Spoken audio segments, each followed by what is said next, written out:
Class 7 Transportation in Animals and Plants, Module 5 Excretion in Animals and Humans. Hello friends, हमने chapter के first module में discuss किया था कि सारे लिविंग ऑर्गेनिजम्स बहुत सारी एक्टिविटीज परफॉर्म करते हैं. They perform a number of activities and during these activities, in activities के दौरान बहुत सारे वेस्ट प्रोडक्ट्स बॉडी में फॉर्म होते हैं. A large variety of waste products are formed during various activities that takes place in the body of all living organism. ये जो waste materials होते हैं ये टॉक्सिक होते हैं और अगर ये वेस्ट प्रोडक्ट्स हमारी बॉडी में अक्यूमुलेट हो जाएं यानी इकट्ठे हो जाएं तो हमारी हेल्थ को एडवर्सली इफेक्ट करते हैं, यानी हेल्थ पर निगेटिव इफेक्ट डालते हैं. The waste materials are toxic and if they get accumulated in our body, they adversely affect our health. तो इसलिए इन सब्सटेंसेस को, वेस्ट मटेरियल्स को बॉडी से रिमूव करना बहुत ज़रूरी है. So, these substances, these materials must be removed from the body. And this process by which the waste products or materials produced in the cells of the body of the living organisms is called excretion. यानी वो process जिससे waste materials और products को body से बाहर निकाला जाता है उसे कहते हैं एक्सक्रीशन. और जो भी ऑर्गन्स एक्सक्रीशन की प्रोसेस में इन्वॉल्व होते हैं उन्हें हम एक्सक्रीटरी ऑर्गन्स कहते हैं. और ये सारे एक्सक्रीटरी ऑर्गन्स मिलकर बनाते हैं एक्सक्रीटरी सिस्टम. अब फ्रेंड्स बात करते हैं एक्सक्रीशन इन डिफरेंट ऑर्गन्स. हम बात करेंगे कि अलग अलग ऑर्गेनिजम्स में एक्सक्रीशन कैसे होता है. फ्रेंड्स, अगर हम सिंपल ऑर्गेनिजम्स की बात करें जैसे कि अमीबा और पैरामीशियम या हाइड्रा, तो इनमें most of the waste products diffusion के द्वारा बॉडी से रिमूव होते हैं. किसके द्वारा रिमूव होते हैं? डिफ्यूजन की प्रोसेस के द्वारा बॉडी से रिमूव होते हैं. डिफ्यूजन तो पता है ना आपको, the movement of substances from their higher concentration to lower concentration. तो जब इन ऑर्गेनिजम्स की बॉडी में वेस्ट प्रोडक्ट्स का अमाउंट बढ़ जाता है तो डिफ्यूजन से उसे ये ऑर्गेनिजम्स रिमूव कर देते हैं. So in simple organisms like amoeba, paramecium and hydra, most of the waste products are removed through the body surface by diffusion. ये तो हो गई सिंपल ऑर्गेनिजम्स की बात. अब कुछ ऑर्गेनिजम्स में, एनिमल्स में एक्सक्रीशन के लिए स्पेशल ऑर्गन्स पाए जाते हैं, जैसे कि अर्थवर्म्स और लीचेस में नेफ्रीडिया पाए जाते हैं और इंसेक्ट्स में जैसे कि कॉकरोचेस में मेलपीगियन ट्यूब्यूल्स पाए जाते हैं. ये स्पेशल ऑर्गन्स हैं जो इन ऑर्गेनिजम्स में एक्सक्रीशन में हेल्प करते हैं.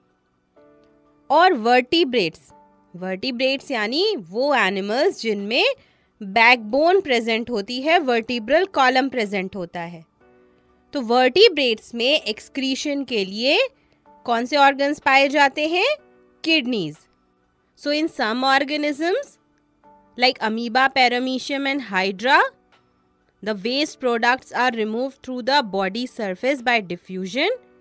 And in some organisms like earthworms and leeches, special excretory organs are present and these organs are called nephridia. And in insects like cockroaches, Malpighian tubules are the excretory organs, whereas in vertebrates, the kidneys are the excretory organs. Friends, हमने अभी discuss किया कि अलग अलग animals में अलग अलग तरह से एक्सक्रीशन होता है, यानी डिफरेंट एक्सक्रीटरी ऑर्गन्स पाए जाते हैं. जिस भी तरह से वेस्ट मटेरियल्स या केमिकल्स बॉडी से रिमूव किए जाते हैं वो डिपेंड करता है अवेलेबिलिटी ऑफ वाटर पर. किस पर? It depends on the availability of water.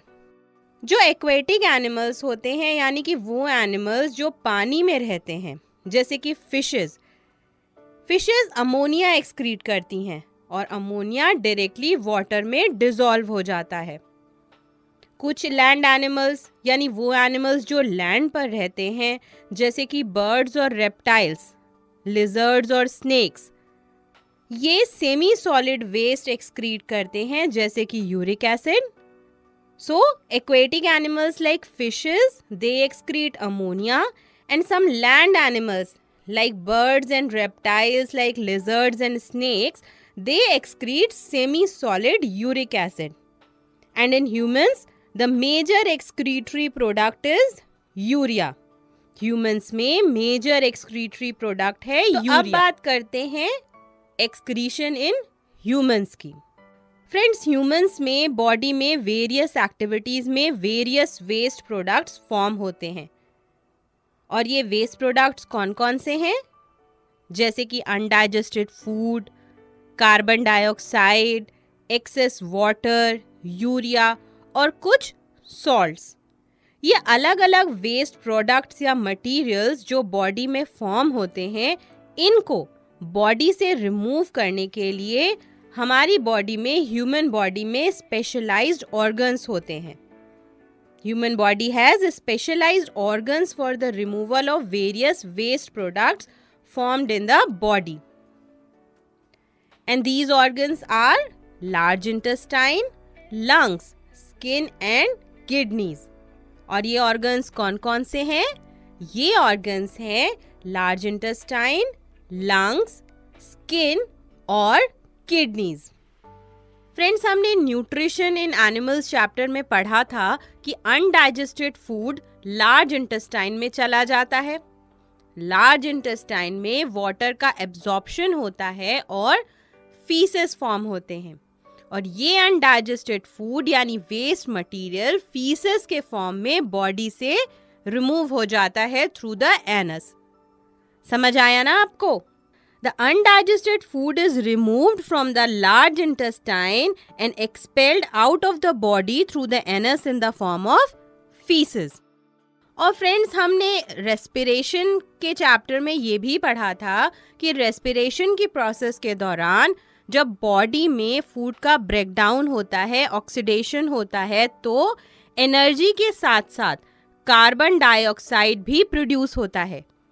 ये कार्बन डाइऑक्साइड गैस एक वेस्ट मटेरियल है बॉडी के लिए और इसे लंग्स के थ्रू एक्सहेलेशन के समय रिमूव कर दिया जाता है.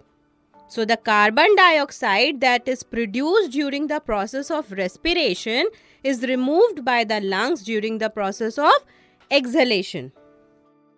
हमारी स्किन भी as an excretory organ act करती है और एक्सेस वाटर और कुछ सॉल्ट्स को बॉडी से स्वेट के फॉर्म में बाहर निकालती है. अब ये स्वेट क्या है? स्वेट यानी पसीना. ये वो लिक्विड है जो स्वेट ग्लैंड से सिक्रीट होता है. और ये स्वेट ग्लैंड्स कहाँ पर होती हैं? ये स्वेट ग्लैंड्स होती हैं स्किन में. So sweat is a liquid waste secreted from the sweat glands in the skin. And skin removes excess water and salts in the form of sweat. Friends, हमारी body में sweating के दो functions हैं. पहला तो हमने अभी डिस्कस किया कि it removes excess water and some salts as liquid waste from the body. यानी कि पहला फंक्शन जो हमने अभी डिस्कस किया कि स्वेटिंग के प्रोसेस से बॉडी में से एक्सेस वाटर और कुछ सॉल्ट्स को रिमूव कर दिया जाता है. और दूसरा फंक्शन क्या है? स्वेटिंग का दूसरा फंक्शन है it cools our body during summers. Sweating के प्रोसेस से हमारी बॉडी समर्स में कूल होती है. कैसे? समर्स में स्वेटिंग होती है, पसीना निकलता है. ये स्वेट बॉडी से इवेपोरेट होता है और इवेपोरेशन के लिए क्या चाहिए? इवेपोरेशन के लिए चाहिए heat. When sweat evaporates from our body, it takes with it the heat required for evaporation from our body. और ये हीट कहाँ से मिलती है? ये हीट बॉडी से ली जाती है. बॉडी हीट लूज करती है और स्वेट के इवेपोरेशन से कूलिंग होती है. तो समझ आया आपको किस तरह से समर्स में स्वेटिंग से कूलिंग होती है। And in this way our body loses heat and makes us feel cool during summers. कभी कभी फ्रेंड्स आपने ऑब्जर्व किया होगा कि गर्मियों में हमारे कपड़ों पर वाइट पैचेस फॉर्म हो जाते हैं। You might have observe that on a hot summer day white patches are formed on our clothes, specially under arms के एरिया में। और ऐसा क्यों होता है पता है आपको? ये वाइट पैचेस बनते हैं हमारे स्वेट में, पसीने में जो सॉल्ट्स होते हैं उनकी वजह से। स्वेट तो इवेपोरेट हो जाता है और सॉल्ट्स हमारे कपड़ों पर रह जाते हैं। तो समझ आया आपको why do white patches form? The white patches are formed by the salts left on the clothes when the water present in the sweat evaporates. तो ये तो हो गई स्किन की बात कि स्किन वेस्ट मटेरियल्स को कैसे रिमूव करता है बॉडी से। कैसे करता है? स्वेट के थ्रू। अब फ्रेंड्स हमारी बॉडी का मेन एक्सक्रीटरी ऑर्गन है kidneys. Kidneys are the main excretory organs in our body. Kidneys help in removing urea, waste salts and excess water from the blood in the form of urine. Kidney हमारी body से urea को, waste salts को और excess water को urine के form में remove करता है। तो फ्रेंड्स हमने अभी तक क्या क्या डिस्कस किया, चलिए क्विकली रिवाइज कर लेते हैं। हमने सबसे पहले पढ़ा कि एक्सक्रीशन क्या होता है। The process of removal of waste products produced in the cells of the living organisms is called excretion, and the organs that are involved in the process of excretion are called excretory organs, and the excretory organs form excretory system.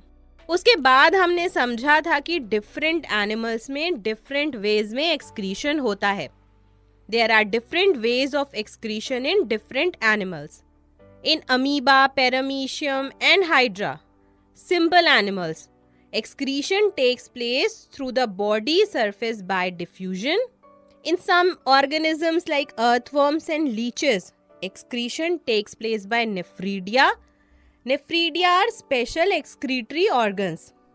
And in some organisms like insects, say for example cockroaches, excretion takes place through special excretory organs that are called Malpighian tubules. And in vertebrates, excretion takes place through kidneys. Then we discussed that removal of waste from the body depend on the availability of water. Fishes excrete ammonia, birds and reptiles excrete semi-solid uric acid, and humans, they excrete urea. We discussed that humans have specialized organs for excretion. Waste material like undigested food in the form of feces is removed from large intestine. Carbon dioxide is removed by the lungs. And skin also acts as an excretory organ. It removes excess water and some salts in the form of sweat. And kidneys, they are the main excretory organs of human body. And they remove urea, waste salt and excess water in the form of urine. We also discussed that sweating performs two functions in the body. First, it helps remove excess water, some salts and other waste from the body, and it cools our body during summers.